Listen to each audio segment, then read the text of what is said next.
I also want to plead to Kenyans, and I want to plead to the government.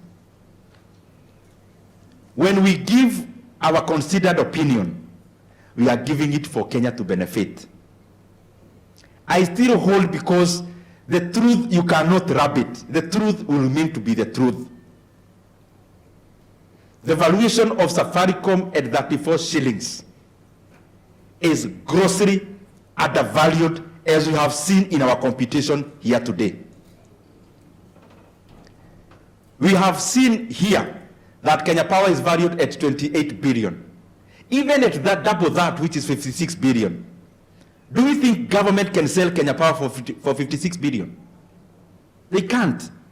Yet it's double price of what the market is trading. So I'm also appealing that all of us, let us purpose to put up Safaricom transaction in an international bid. Because people will compete for our shares, which is the 15% stake.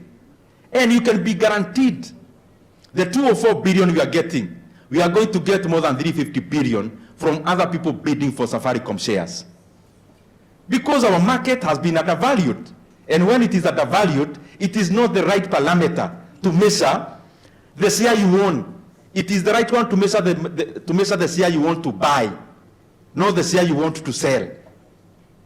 And you have seen in the market, yesterday night, you saw that Nedbank from South Africa is buying NCBA.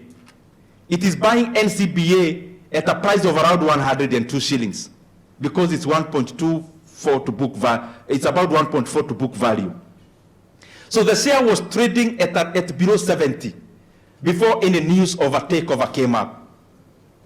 But now the company, in terms of the valuation at which Nedbank is buying NCBA, is more than 50% of that price. Meaning the market was not valuing NCBA the way it ought. And that's why there is already a transaction of the market at a much higher price. There is a transaction happening in Kenya now of a company called EABL. The IGO is selling to Asahi of Japan.